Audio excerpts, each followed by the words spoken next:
This is James Buchanan. He was the 15th president of the United States. He was, before Biden, that he was considered the worst president in American history. For sure. He only served one term. He was shady. So he's related to the Vance lineage, heavily. The Buchanans are. He was a Democrat. But there seems to be this this recycling, or this wash, rinse, repeat that keeps going on. But there's people that even early on in America's history, people had concerns, well, Protestants, that Rome was was actively putting people that were truly loyal to them, but they were saying they were Protestants. So James Buchanan, he didn't go to church or accept. He claimed to be a Protestant, but didn't go to church once while he was in office for his 4 years, because he said he didn't want to be a hypocrite. Who the hell knows what the hell that means? But he ended up, causing the collapse that led us into the Civil War. He was a Democrat, so supported slavery. But the Vance Buchanan connection is intertwined, but it's all intertwined really with both sides. Like, here's the thing. The empire, that initial empire, it doesn't care what side it gets control through, whether it's the Democrats or the Republicans. It just wants control. And this is what I mean by, the wash, rinse, repeat thing. That's Pat Buchanan and JD. So Trump had said about Pat Buchanan back in 1999 on Meet the Press that he said he was an anti-Semite. He said some really harsh things about him. He says that he was a racist, and you may think, oh, see, all Republicans. And no, they're on both sides, because it's about the empire power. They're on both sides. And there was a group or movement back in the 1800s that came up against James Buchanan and said, you're secretly serving Rome. Yeah, I'm sure he was. He was serving the Roman Empire. He was serving the Vatican. Because it's like, it doesn't even really matter if they're Catholics in a way.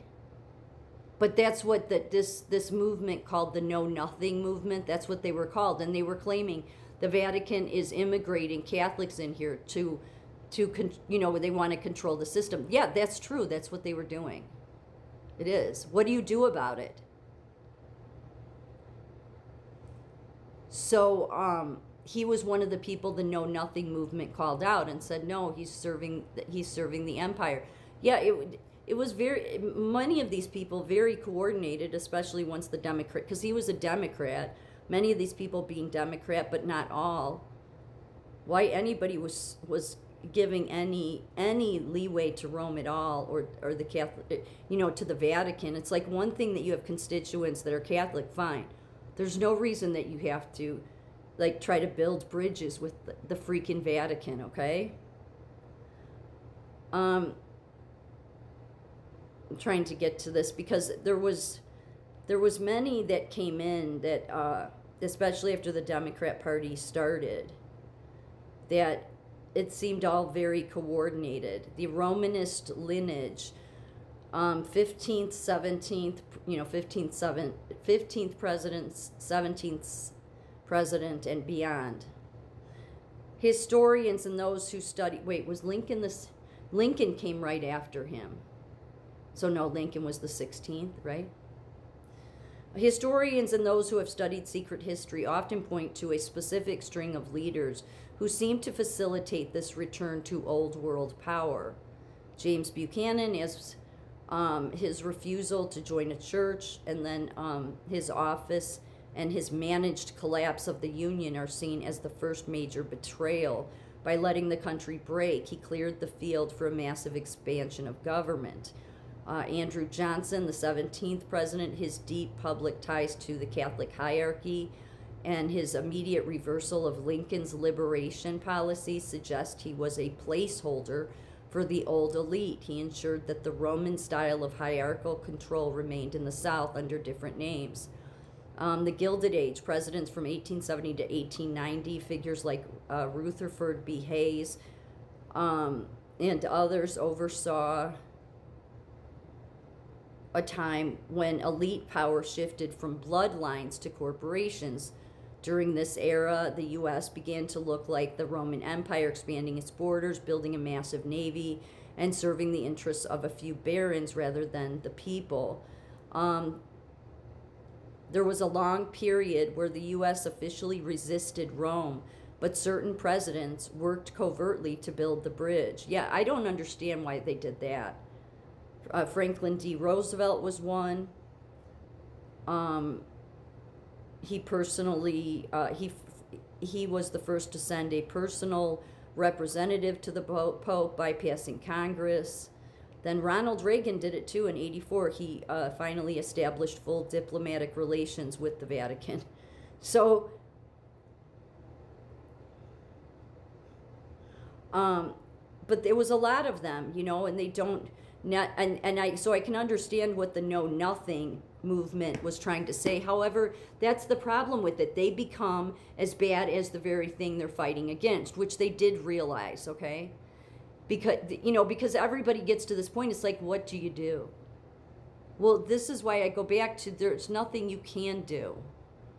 I think God keeps letting you hit these brick walls because he knows that at some point in time in history, I don't know when, 5,000 years from now, who knows? He knows at some point there will be a group of people that get it, that realize we have tried everything under the sun. And even with the greatest constitution, you can't stop all this. You can't. You can call it out. How can you prove it? What are you going to do about it? And you may think, well, why would God want us to fail like that? Because he likes failure in many ways. He does, because he knows that maybe there's a chance that you will then turn to him in utter defeat, in utter, helplessness, and say, God, we've tried, what do we do? And because Jesus gave you the blueprint, he absolutely surrendered. He told you in every corner there's wolves in sheep's clothing. So even though you don't have, there may be the centralized power of the elite is a handful of people, the amount of flying monkeys they have everywhere is massive. There's just no way you can manage it. So what do you do? Because so I think that God keeps letting mankind go ahead, keep creating build your societies, keep doing it. One day the people will absolutely get it. It may take another 7,000 years, but they'll get it. They'll realize that everything's been tried, and if everything has been tried, then what conclusion should you draw? Well, the conclusion you should draw is that since there is no, what do they say in the game, what is it, War Games with Matthew Broderick?